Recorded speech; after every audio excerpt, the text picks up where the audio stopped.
What I'm saying to you is this. Whatever caused this universe, I believe, didn't have a cause, didn't begin to exist. So whatever caused this universe to exist has always existed. If it's always existed, that means it never began to exist. If it never began to exist, then there is no cause.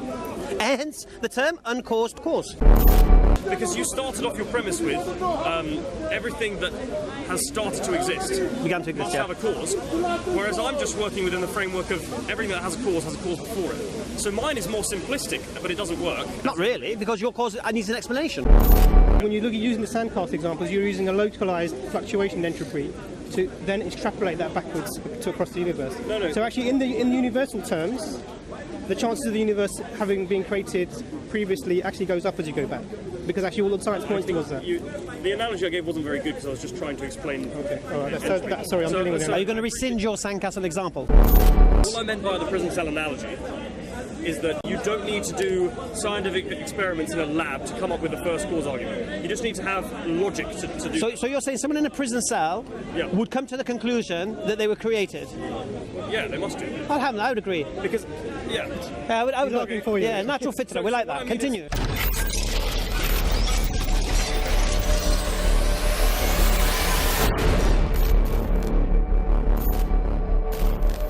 A DNA test. Right. If I did a DNA test, that would be proof. Right. Right now, all I can give you is testimony. All I can give you is my wife's character and all of these things to know that they're my daughters. Right. Do you understand?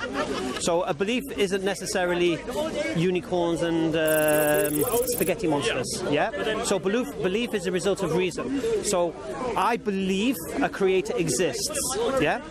And I have reasons to support why I believe that. Yeah. I can't prove to you, and I would never make the claim that a creator exists. Because if I say a creator exists, I'm required to prove it, because I'm making a claim. Now, would you say, do you believe a creator exists? I'm sure. Right, so you don't know if a creator exists, or you don't believe a creator exists. What would you say? I don't know. You don't know.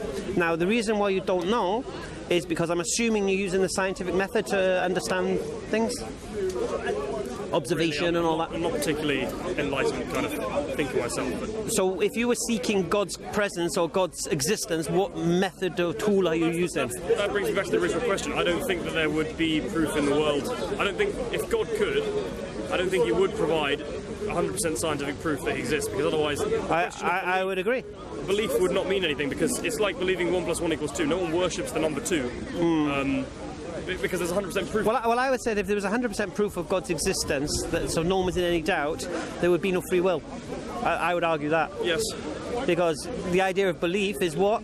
You've studied the reasons and the propositions that have been put forward, you've analysed them, you've contemplated and reflected upon them, and you've concluded either you accept that or believe that, well, it's not, brother, yeah, or you reject that and don't believe that.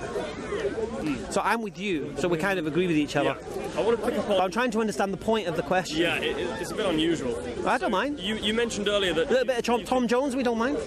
Go on. I like Tom Jones. So, you mentioned that... I'll take the example of your daughters. Yeah, go on, use that. You said you don't have... You said that belief is having 0% proof. No, let me reiterate. To believe in something is to accept that something to be true with or without evidence. Okay. So you can believe something with evidence, you can believe something without evidence. I think that I believe this drawing in the middle, you're saying there's a difference. You either got no evidence or you got all the evidence. No. But for example, your wife's character, for example, that's somewhat evidence, but it's not conclusive. It's just I didn't. What did I say? I didn't say proof, did I? Or evidence? I said reason. Oh yeah, but proof. I'm not giving you proof. To work with the example, because I think the example you gave is very useful. A DNA test is not 100% complete. I would agree. But it's 99.9. I would say that. Very good reason. But I would say this: if, for example, right now I've not had a DNA test yet with my daughters, so right now I can't prove to you that they're my daughters because I need to produce the DNA test. Would you agree? Okay, yeah, go on. How else could I prove those daughters are my daughters without a DNA test? It would only be the DNA test. But this is the thing. So No. How else could I prove to you my daughters are my daughters? I don't think you can prove it, but I want to argue with the word proof. No, but other than DNA test, I agree with the proof. There's other reasons. So you can. No. Reasons is not proof. But a DNA test is just another reason, is it not? No. Okay, if I was to prove my daughters are my daughters, what if I did a DNA test? Would you say that's proof that my daughters are my daughters or not? It's 99.9%. I would agree with you. And I'll be honest with you. The reasons why I believe my daughters are my daughter, I would weigh them stronger than a DNA test. Yeah, so your wife's character might be stronger. 99.99%. But still not proof. Yeah.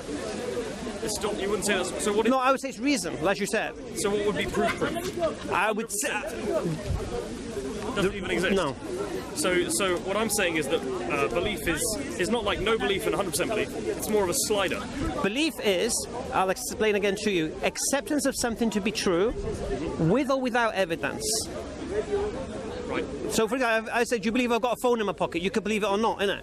You could say, I don't believe you. And then I say, well, look, here's my phone. Do you believe me now? You could say, yeah, I believe you. Right. All right. So you believe me now. So a belief doesn't require evidence. So if someone believes something, you can't ask them to prove that something. What you can do is ask them for reasons why they believe that something. Yeah? Yes. So if a Christian says, I believe Jesus is God, I can't ask them to prove it. Can I? Ridiculous. You can't prove that to me. I could ask you, why do you believe that? And they'll say, oh, because it says it in the Bible. Why do you believe the Bible? Oh, I believe the Bible's the Word of God.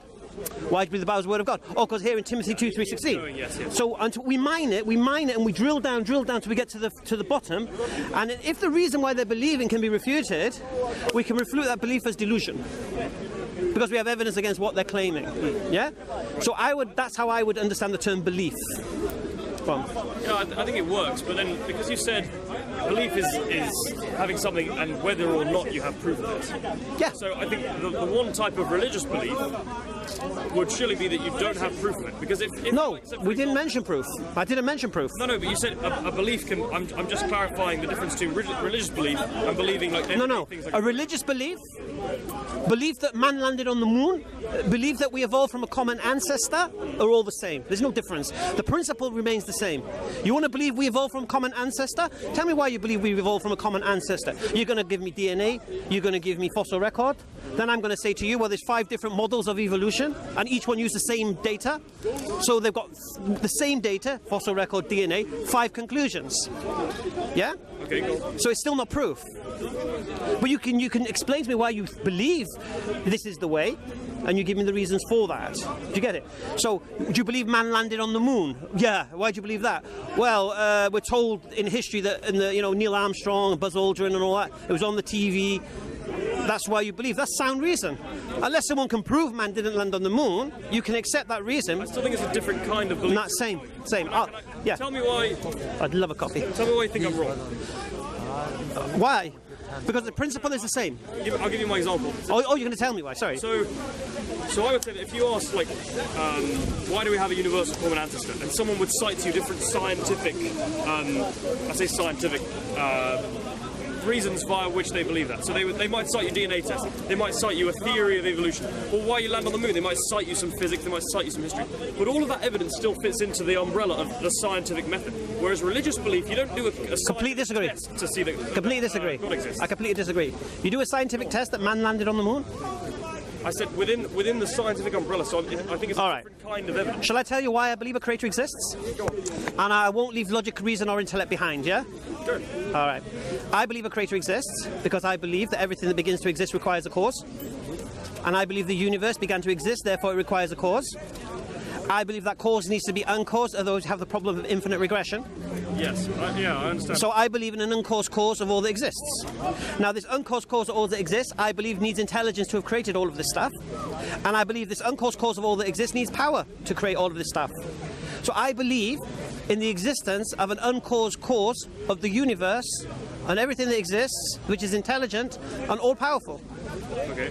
Did I leave reason? Did I leave logic? Did I leave the scientific method? You said that we go further and further and further back and we find like the foundational belief.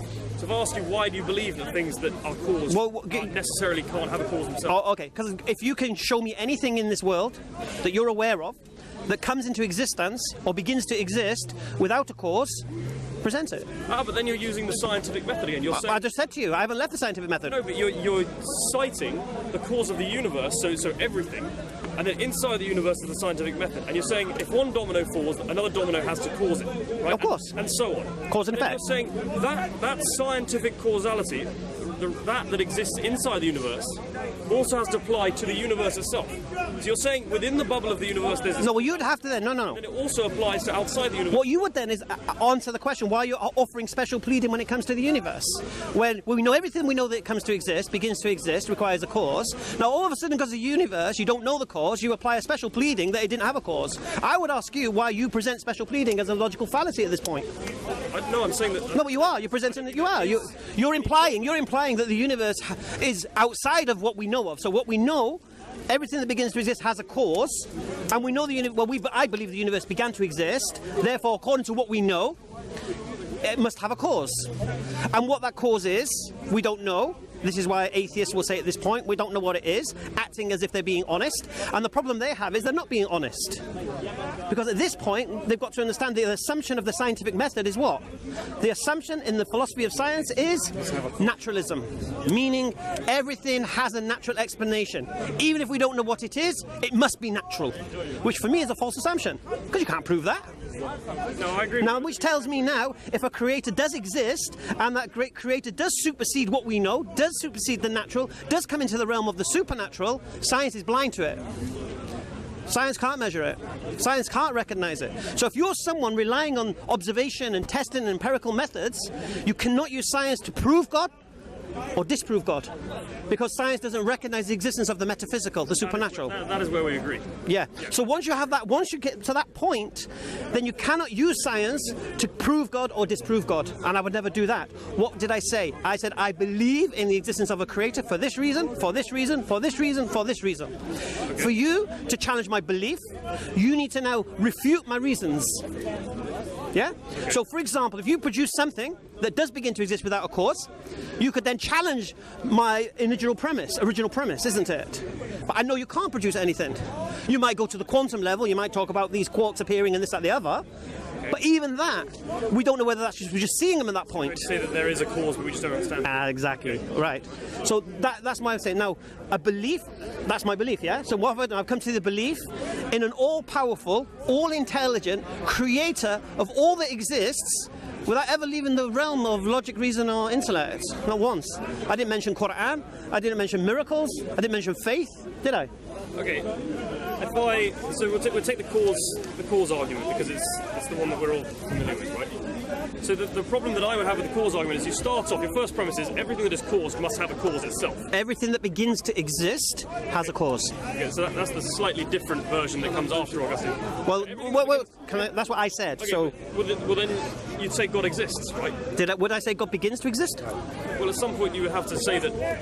Why? Why would you? Because then you'd have the problem of infinite regression. Because if God began to exist, then we'd have to find its cause, and then we'd have to find its cause, and we'd have to find its cause. Until we have an original cause that's uncaused, we'll never start the process. You say God has not just has always existed, because that implies time. You're saying God exists full stop. Yes.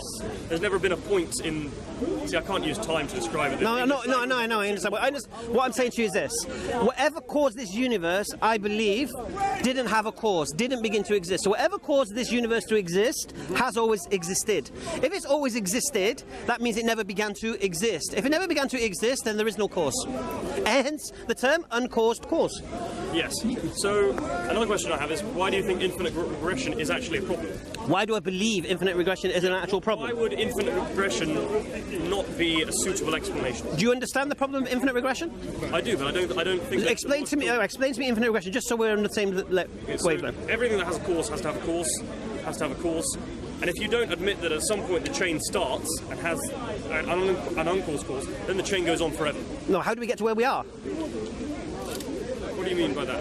Oh, you mean why are we here now? Because we'd still be in the process of getting here. We wouldn't be able to. If we couldn't exist until that thing that caused us to exist existed, and that thing couldn't exist until that thing that caused it existed, and that couldn't exist until that thing caused it. If you keep going backwards, you've got the problem of infinite regression. The problem needs to be solved. This is why even Hawkins talks about an uncaused cause, even though we don't know what it is. They don't say it's God. This is why atheists will say, "Oh, it's energy" or whatever it is. But you have to have an uncaused cause of all that exists.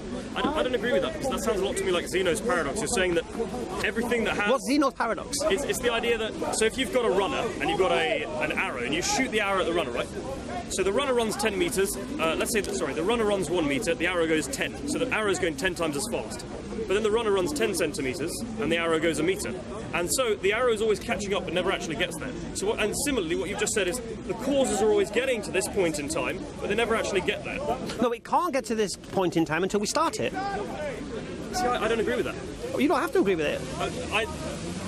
I'm telling you what I believe. It's a very unusual argument we're having, because we both agree that there's... All right, I'll make it easy for you. Okay, I'll make it easy for you. So we have the just to take everyone else, we have the same conclusion, but we don't have...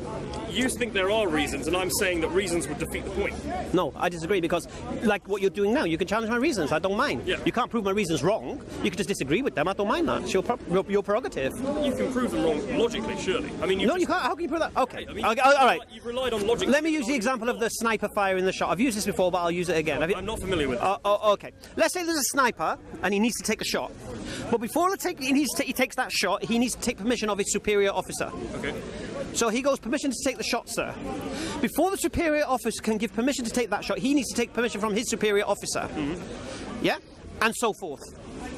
If everyone keeps seeking permission, and we don't have somebody to say, take the shot, the sniper will never take the shot, will he? Yeah, I agree. Right. So imagine the Big Bang, if you like. Yeah? If the creator requires a cause to get to where we are, yeah? Then until we have a start point, yeah, even if you want to go 5 creators back if you like, yeah, but there has to be at some point an uncaused cause that started the lot. And that cause is what we call God, Allah, the creator, whatever you wish to use. Okay. Now, using Occam's razor, we can remove all these little gods in between, because we want the creator. Yep. Do you understand? Mm-hmm. So that's why I would say the problem of infinite regression cannot be solved. I don't believe. If you can solve it, solve it. I don't think that infinite regression is a problem. How does a sniper take the shot if he never gets permission? Okay, let's say you write down a big, like, a shopping list of the chain of events that lead. So right now there's the sniper, and then there's all the superior officers, and then there's the creation of a country they're at war with, and then there's... No. And then wait. No. Wait. You go all the way back in... You just changed the paradigm. You might say... No, you just changed the paradigm. I'm just... I'll give you an example. The dominoes. I'll give you an example. Infinite regression means what? Infinite. Okay. So I'm talking about a sniper, yep. his commanding officer, infinitely, going back. Okay, so it's an infinite so it's an infinite chain going backwards. Mm-hmm. Now, if that infinite chain is going backwards, how are you going to get forwards? But this doesn't matter whether you start at the... if you start at the very end... Well, you can't. There's no end. It's infinite. But it doesn't matter that you start at the very end. But there's no end. It's infinite. Well, that's you're assuming that you have to start... Is there an end to infinite? No, you can't do that. You can't say that... If it's an infinite chain of events... You've just made a circular argument. You said it's an infinite chain of events, therefore you can't start at the end, and you can't... What did I say? This is the whole point of what I'm saying is this. The problem of infinite regression is you cannot regress infinitely. Because if you regress infinitely, that means you're always going to keep going backwards. Seeking permission. Where's the shot? The shot's not going to get fired until someone says, take the shot, and then it'll come back at the chain. I don't think that's the way that events in time would happen, because really? You're completely correct that if you look at it as in where is the first cause, you will have a problem. Do you accept one thing? Let's accept one principle. Let's forget creator and stuff right now. Let's keep to the sniper. Do you accept if you have a sniper asking for permission to take the shot and the chain of command is infinite going backwards seeking permission? Yes. Will he ever get permission? No. But right. No. Wait. Can I give my... No. Okay. No. Is that your answer to that particular point? I'm saying no in the way you've conceived it. If I give the way I conceived it, you're absolutely right. If you look for permission, you try and explain an event like that, then I agree with you. You get the problem of infinite regression, and you do have to have a first cause. But if you just take one point, if you just say, right, here's where we're going to start looking at it. How can you? And go, well, that's how the way that every single science... With infinite, you can't do that. If you were to say, why is this tree growing? It came from an acorn. You wouldn't go back in time and say, well, why does the carbon exist in the first place? Was it made in stars? You wouldn't go that far back to try and explain something. You always start at a certain point and then build upwards. If you're claiming that oak tree is infinite, of course you would. No. What I mean is that when you're looking for a chain of events and looking for a cause, you don't go far back to the first cause, because the first cause would always be the Big Bang and then God and then... No, because look, whatever cause you go back to, whatever that first cause is for you, has to be uncaused, hence the term first cause. I don't agree. How do you define first cause? the thing that causes the chain of events you're looking at. Right, and what You're looking at. Right, and what caused that? Well, then you're looking at a different chain of events. Why? Okay, if again with the tree example, an acorn falls on the ground, Right. and then it grows into an oak tree. So you would say, if you're trying to explain why this tree exists, you would go all the way back to that acorn. To the acorn. And there is a different chain of events that says, well, the acorn came from another tree. And I agree with you, so on and so forth, when you compare Right. all the different events together, Right. you get that first cause problem. But when you're looking at a chain of events and you just start time from now, and the clock starts running, Okay. there's no reason why you have to have the problem with regression like that. Sorry? You know, I know. the problem that you're having is that you're trying to deal with the problem of regression by making an arbitrary starting point. Yes. And you're just making it up. You're saying, let's just start from somewhere, because actually you know that you can't go back to the beginning. Because in the model, where there's infinite regression, there is no beginning. And the question being put to you is, can you cross an infinite series of past events? And the answer to that is you can't. I'm saying that there's no reason why you couldn't just add one more cause on. There is. And the reason is because there's an infinite series of past events. History, if you want to put it that way, goes on infinitely into the past. You know that you cannot get to this stage if you're trying to cross an infinite series of events. It's just illogical See, to do I that. disagree with that. The reason why I disagree is if you have the list of dominoes, and then you said that domino right at the end has to be caused by God. what's to stop you as a historian from adding another domino and another domino? Because as long as the domino that you add beforehand is okay setting off the next domino, you can just keep adding dominoes. No, because that's So I not- don't- No, because if the domino that started it had a cause, that's not God for us. Okay, so That's not our start point. The difference in our thinking is you're looking for an explanation of the entire chain, and I'm looking for an explanation of just the last event that happened. So the reason, because you're, it's just, I don't think we're arguing. I don't even necessarily disagree, it's just we're conceiving of it differently. So I'll try and explain like this. You're saying there's the entire chain and it must have a start, and that's God, right? Whereas I'm saying, if I'm trying to explain the chain from this point, there's nothing wrong logically with me saying, well, there's another one, and there's another one, and I keep going back. And then how far back do you go until God exists? Well, I don't think you would have to admit it. No, but then Occam's razor would kick in here then and say, well, why are you making things so complicated? Just get to the first cause. Why are you going? Forget the whatever's in between. Regardless of whether you think Occam's razor is a good method to use in an argument, I don't think Occam's razor. You don't think so? I don't think your argument is the one that would be supported by Occam's razor. Why not? Because you started off your premise with everything that has started to exist Began to exist, must yeah. have a cause, whereas I'm just working within the framework of everything that has a cause before it. So mine is more simplistic, but it doesn't work. Not really, because your cause needs an explanation. No, what I mean is that all the events that happen in my idea of history work with the exact same physics. It's just there's something that happened, and there's Okay, I'll make it easy for you. whereas yours has got a slightly different. I'll make it easy for you. Creation exists, we believe. Creation couldn't exist without a creator. Yeah? If that creator wasn't created, say that creator was created, yeah? Okay. Whilst it wasn't created, this creation couldn't exist, yeah? It would need to be created. But that creator needs that creator for it to exist, yeah? So if that creator didn't exist, that creator wouldn't exist and we wouldn't exist, yeah? Yes. So then that creator needs a creator as well. So when we go back again, now if that creator exists, then them three creators can exist and the creation can exist. If that creator doesn't exist, yeah? But we're going backwards here, so we're going backwards all the way, infinitely. You can keep going backwards. No, but you can't, because you're never going to get you got to get to the original creator. But this is the problem. So you're assuming that you need to the chain has to stop at some point. Where are you getting this idea that the chain? Infinite regression. The thing is, you're answering two different questions. I agree with you. Go on. Come on. What the point of the discussion here is the ultimate cause of here. You're not asking that question. You're asking, let's find a cause and be satisfied with whatever answer we come up with. And that's not the discussion being had here. We're talking about the ultimate cause of everything that exists.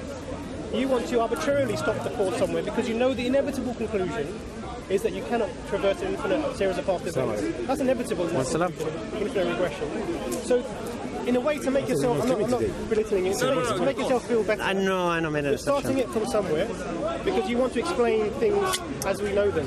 But what you're not dealing is dealing with the ultimate question, and this is the ultimate question: the existence of something that's uncaused that started everything, the chain. So you can stop where you like. You can stop there and say, I'm satisfied with that for myself, and live your life that way. But that's never going to get you to the ultimate reason of why are we here and answer the big questions that are important. Because the existential questions are the really important questions. Your response, let's start somewhere arbitrarily, is just a way of explaining in a system bound by the universe how the universe comes into existence. And you need to be, I think you need to think deeper into this. And that's why you got to deal with the question of infinite regression and not just sort of arbitrarily start from somewhere. I get. Do you understand what I'm saying to you? Yeah, I'm gonna. Is it alright if I go back to the start and explain why we had this discussion in the first place? You can go back to the first course, no problem. The ultimate. He's done me there. So we started off with, do we think there's proof of God? And I said that if God would create the world, the nature of belief would be such that if you created absolute 100% proof, there'd be no belief involved in it. There'd be no question of faith. There'd be no question of devotion, because, you know, it's like believing whether the sky is blue or not. Something that has 100% proof doesn't inspire any belief, any faith, any morality. So I said that if God creates the world, then it'll be in his interest and in humanity's interest not to put proof there. And so when I look at these problems... I agreed with you. Yeah, so we agreed on that. But then one of the argument that we've had is the first cause argument, and you've given the... No, what I said to you, all I've said to you is my belief, isn't it? Yeah. Why I believe it. So I believe if you're going to say what caused God, then you would have to ask what caused that cause, and I believe you have you now encounter the problem of infinite regression. Now you're saying you don't. I'm saying that infinite regression is not a problem. Well, you haven't established that. Yeah, exactly. You had a start point. What you deal with it. See, if you have an infinite regression, you have no start point. You mentioned Occam's razor earlier. I'll give you an argument by the earlier 20th century philosopher called Bertrand Russell. He said, does everyone understand the concept of entropy? Go on. The idea that, you know, if you build a big sandcastle on the beach, it's eventually going to wear down and go back to the level of the rest of the beach, because that's the way that time works. It wears things down and everything reaches the same energy state, and it's nothing special. So he said that if you look at the universe now, today, it's got slightly less entropy. Sorry, the status has got slightly more entropy than yesterday. Because yesterday that sandcastle was standing really tall, and today it's got blown a bit down by the wind. And eventually in the far future we'll get to a point where the sandcastle's gone completely, and right at the start of the universe that sandcastle's entirely built up. So if you were to compare the 2 days, today and yesterday, today has more entropy, it's closer to the final end of the universe, and yesterday has less entropy, it's further away. Then the chances... Wait, the doctor spoke 1 second. The chances of the universe starting to exist yesterday are lower than if they start to exist today. So there is more probability that the universe has started to exist today when we all woke up and we all have these memories, because that's how the universe was created. There is more chance of that than there is of the universe starting off at the lowest state of entropy and reaching how it is now. So the reason it's not a good argument is because actually you're using a sandcastle example, which seems to make sense, because the sandcastle is going from an organised to a disorganised state. If you took at the universe, because we're talking about the universe, if you go backwards in time with the universe, and when the other universe is expanding, the particles, if you want to call galaxies, the particles in the argument are getting further and further away, so the entropy is... If you go back, as time goes on, everything comes closer together, becomes more organised, and when you get to the singularity, everything else actually is together with minimal ability to move. So less options for movement within that entity. So actually the argument is the opposite way around. As you go back in time in the universe, there are greater chances, because everything's breaking down actually since that time. What you're seeing here is a fluctuation in the entropy in a certain area, and you're thinking that this is a sign that previously... I disagree with that, because the second law of thermodynamics is such that entropy always increases in a closed system. And if the universe is a closed system, then it must be the case that entropy is increasing over time. What you've mentioned, the synthesis of particles way back in the start of the universe, the synthesis of particles is not making the universe more organized. Because originally when the universe started, it was just a soup of energy, and then particles come about. But those particles come about as a result of energy dissipating. Not as a result of energy organizing. What is the singularity? Let's say we understand. What do you say the singularity is? What are you saying that it is? That's a different physics term. You tell me what you mean, and then... So what I'm saying to you is, but as we go back in time, everything that's in the universe comes closer and closer together. Right. Do you disagree with that? No, I don't. Okay. I agree with that. So as we come closer and together, things are more organised. So what does that mean in terms of entropy? It's got the lowest state of entropy. Okay. So you're saying entropy increases as time goes on. This is the second order. This is exactly what I'm saying to you. As you go back in time, everything actually becomes more and more organised, because there are less options to move that particular piece of that matter or energy in any particular way. And when you get to singularity, there's maximal organisation and denseness. That's the reason that's not correct is because you're assuming that when things are further apart and they can't interact with each other, then there's no chance for anything happening. So your sandcastle example. Yep. The sand is compacted together in the shape of a castle. Yeah. That's why you say that when the wind blows, then these particles are further apart the next time. Yep. It's exactly the same example, but you're using an example because something is now was dense and now is becoming less dense. Let's use that term. And you're saying that's scattered, and that means that actually the entropy is increasing. Now I'm saying that's how the universe was. So initially it was all singularity, dense, energy, matter, whatever you want to call it, infinite mass, infinite density, essentially nothingness, or however you want to call that. And then there was an explosion, and then all these particles or matter or energy, whatever you want to call it, started to spread out. Okay. So entropy is going up from that point. Yeah, I agree. And in the universe, the entropy has gone up from the beginning.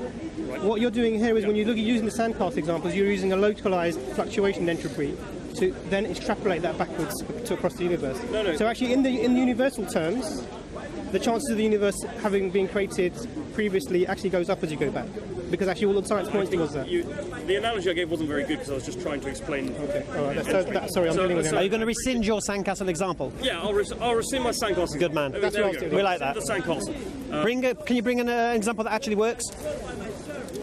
If I give it, okay, I'm going to use the sandcastle again. If you Oh. put the sandcastle in a box, a glass box, and you just shake the box slightly. So the reason why it's important to have a closed system is because it doesn't have any outside influences on it. Then the sand level over time is going to level out, because particles will slide down and the slight vibration will move it.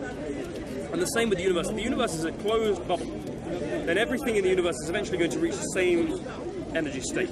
So if you've got running a hot tap in a bath is another classic example of entropy. You run the hot tap, then you've got a hot part of the bath and a cold part of the bath, but over time it all equalizes to become a lukewarm temperature. That's the course of entropy over time, right?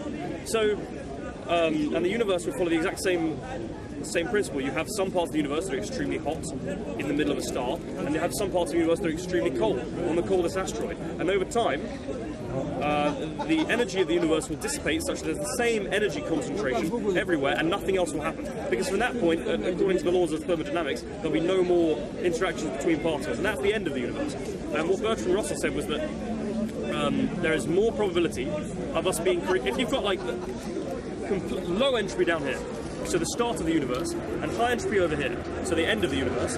Bertrand Russell said you're more likely for the universe to be created here when it's almost about to finish than to be created right at the start with maximum entropy and have to go through all of that chain first.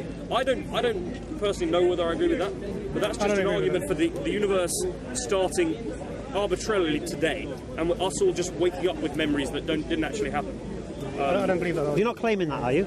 No, I'm not claiming it. I'm just saying. Why are you bringing it forward? That's the question. I'm just. It was. Yeah. Just response when for you sake of open response. tabs on Wikipedia and it's just like you end up reading. Be careful of Wikipedia, my friend. Yeah, I know. Be careful, man. Always reference stuff. Who's saying what and why. I remember I tried my best. Yeah. All right, let me repeat myself. Go on. Always check what you're reading on Wikipedia before you come to the park and start making claims about it. I read the book on that. I don't. Wikipedia was an analogy. Again, like No, I have no issue with Wikipedia to search stuff out, but make sure you search stuff out and understand it before you come here and say it and then act like it's... I know. Yeah, that's all. That's a way of just dealing with the infinite regression by making an arbitrary starting point. Yeah. It doesn't actually deal with the problem. But yes, but it does require more logic to go into why infinite regression doesn't work. So to move the argument on. No, but let's go back to what the whole principle of the argument was.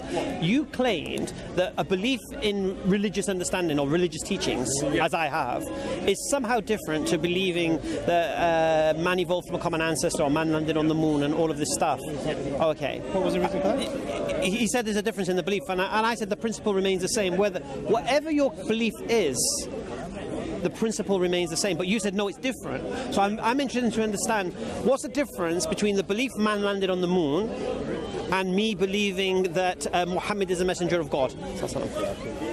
What's the process? What do you think the process is different? How do you think the process is different? See, I believe the principle of what I said to you with regards to belief, accepting something to be true with or without evidence. Yeah, so I can't prove Muhammad was a messenger of God, but I can give you reasons why I believe it. And you can't prove man landed on the moon because you weren't there, and you can't take me to the moon and show me man landing there, but you can produce your reasons why, TVs, newspaper cuttings or whatever. All right. I think they're a different nature of belief. So I want to understand. So just what I want to understand is this: you think there's a different process going on, and you think for somehow religious people have a different way of. The word process, I'd say it's the same intellect that you're using to drive it. Right. But I'd say that the reasons that you're looking for are slightly different. All right, and I want to understand that. Okay, so you know the first cause argument you gave? It's a purely logical argument. You could think of that in a dark room with no interaction with the rest of humanity ever. Right. Baby that's grown up in a prison cell could think of that because it's pure logic. Whereas if you were talking about whether man landed... Sorry, no, I would disagree with that, because a baby that's grown up in a prison cell and didn't know anything, wouldn't be aware that nothing begins to exist without a cause. Why? How would a baby know that? In a prison cell? No, why would a baby not know that? How would it know? It can know that by playing rock, paper, scissors with itself. You can derive it through anything. How would it know there's not something outside of its prison cell that does come into existence without a cause? So you're telling me that you were taught that as opposed to believe it innately? No, I'm saying to you, how would a baby in a prison know or be aware that there's nothing outside of his prison cell? How would the baby know there's anything outside of his prison cell? No, but the baby exists. No, the baby... No. What you said is this. Even a baby in a prison cell that didn't interact with the outside world... Yeah, baby's the world, like a teenager. Okay, a teenager. Okay, a human being. Let's say Truman, yeah? The Truman Show. Yeah, good one. All right? Okay. He's locked in a room and doesn't know the outside world. Right. How would he have the premise that nothing comes into existence without a cause? Because he must know that, number one, he exists. Right. Number two, there must be a reason why he exists. Right. And then therefore... How would he have to get the premise, though, that he doesn't know of anything that begins to exist without a cause, apart from what's around him? Because if something could begin to exist without a cause, there'd be other things popping into that prison cell. Yeah. You can tell by your environment. No, to be honest with you, you are correct, because he wouldn't be aware of the world outside of the prison cell. Go on. But I don't think the analogy applies, because we're in this world. Listen, my premise was based on what? I don't know of anything that begins to exist without a cause. All I meant by the prison cell analogy is that you don't need to do scientific experiments in a lab to come up with the first cause argument. You just need to have logic to do. So you're saying someone in a prison cell would come to the conclusion that they were created? Yeah, they must do. I would agree. Because, I would looking for you. Yeah, natural fit to that. We like that. Continue. So that is just pure logic. It doesn't matter how intelligent you are or unintelligent you are. It doesn't matter how much experience you've had. Provided you've got a rational mind, you can logically derive that. Whereas, for example, man landing on the moon, it doesn't matter how intelligent you are.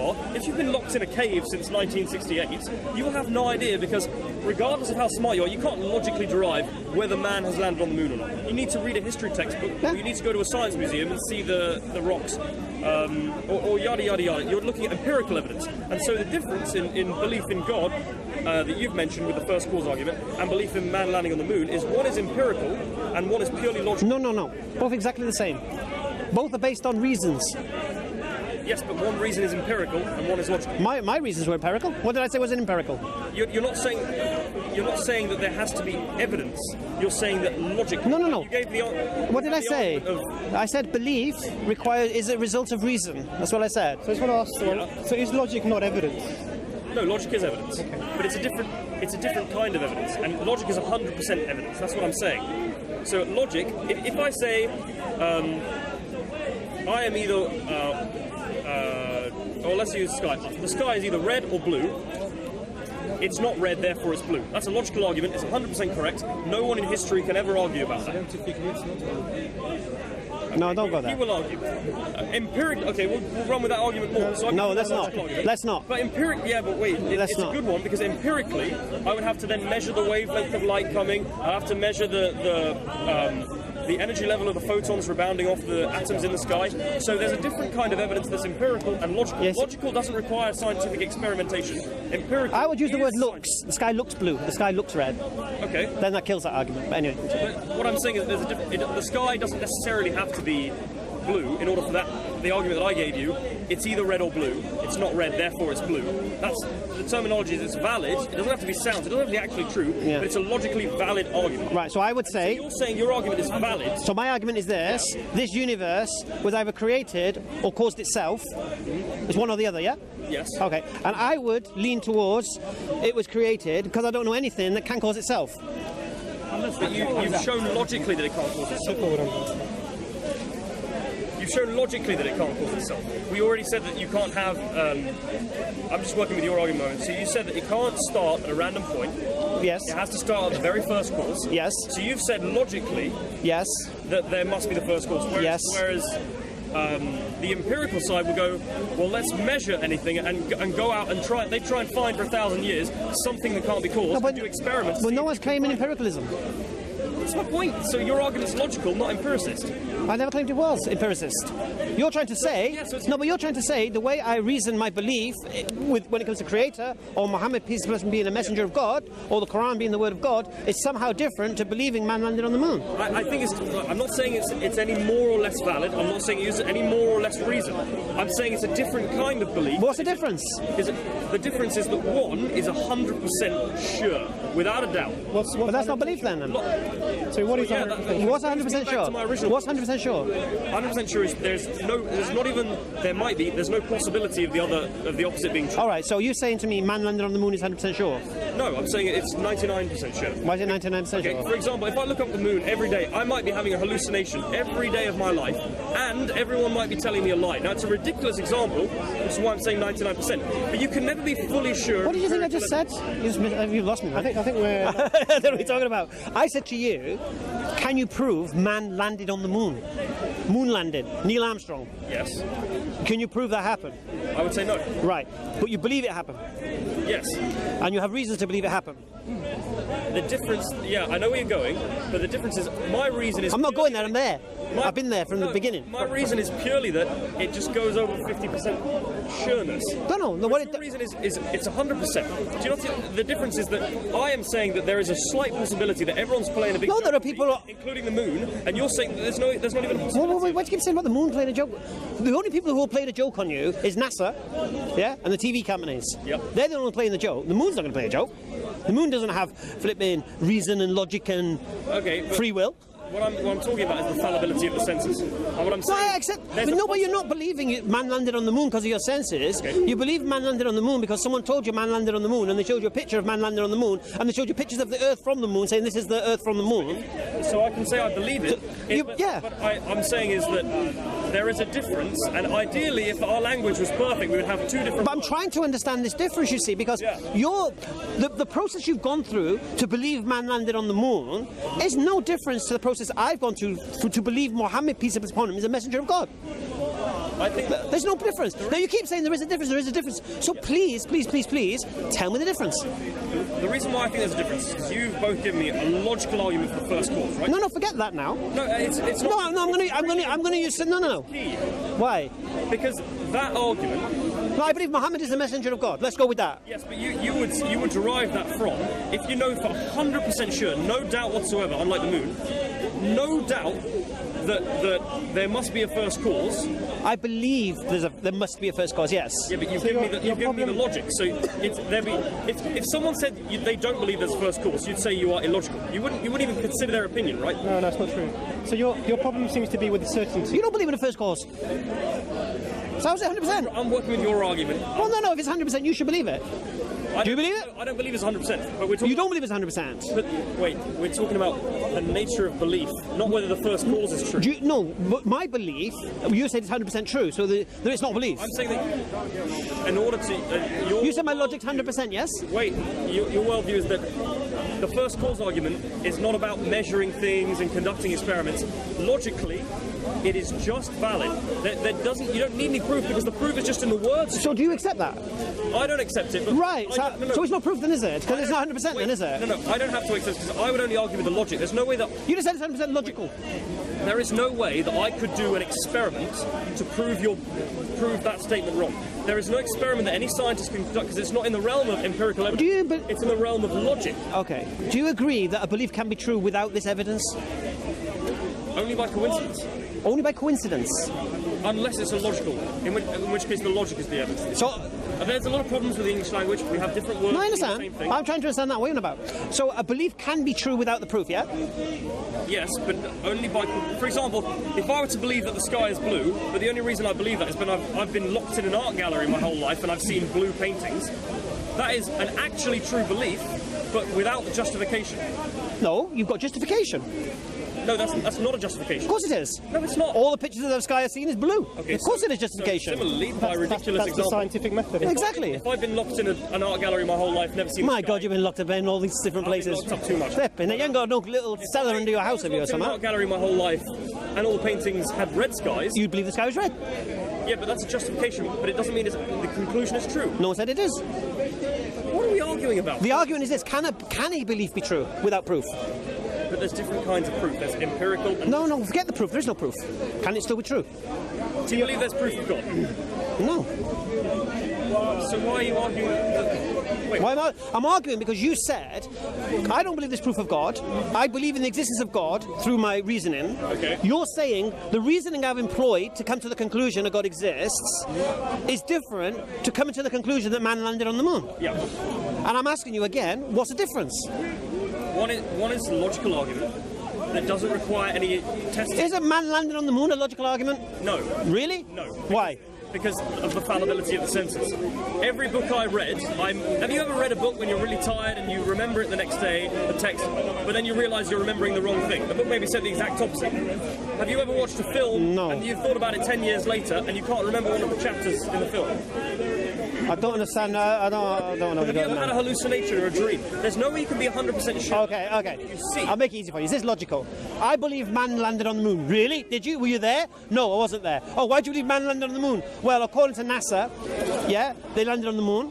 According to the TV companies of the time, they landed on the moon. According to history, they landed on the moon. According to the testimony of Buzz Aldrin and Neil Armstrong, they landed on the moon. Are you saying it's illogical for me to believe man landed on the moon? I'm saying it's not. Or is it logical? It's not logic.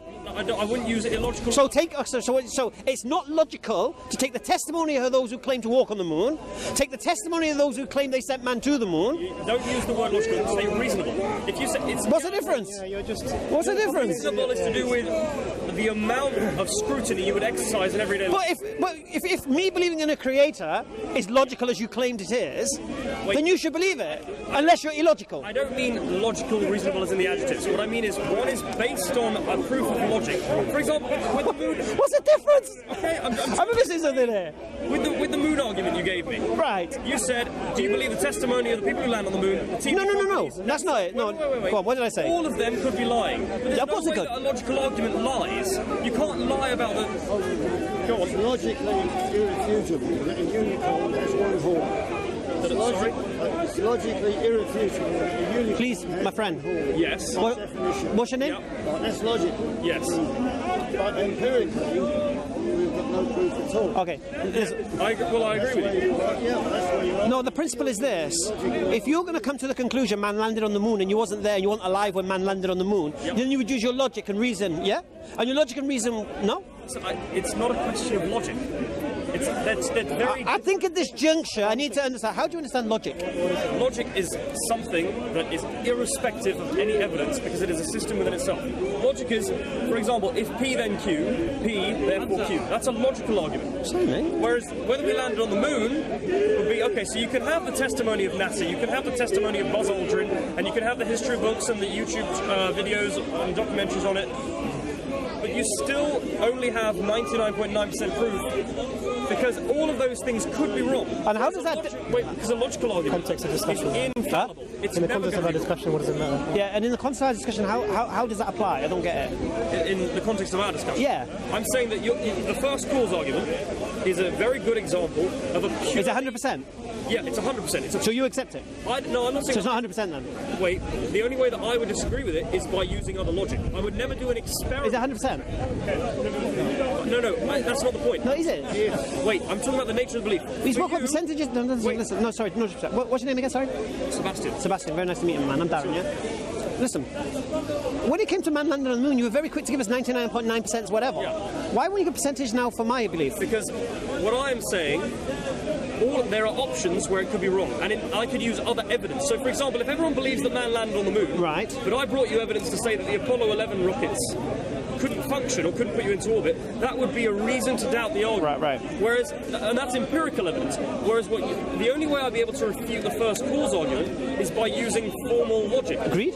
Yeah, so I would be... Do you see the difference perhaps? If I understood the first cause argument right now, I could go and sit in my room for a year, never go outside, never read a book, and I could just think and write down the logical reasons for disagreeing or agreeing with it. Whereas if I wanted to find out whether man landed on the moon, I would have to go to the Science Museum, I have to go and talk to people, and so the nature of proof in the two different cases is different. One is empirical evidence, and one is pure logic. Logic doesn't require anyone else to believe in it. Logic doesn't require evidence from scientists or from science itself. Whereas landing on the moon requires you to believe in other people. So, just to take this to its seems natural conclusion, me believing in an uncaused cause of everything that exists is logical. That's what I thought. Okay, I'll take that.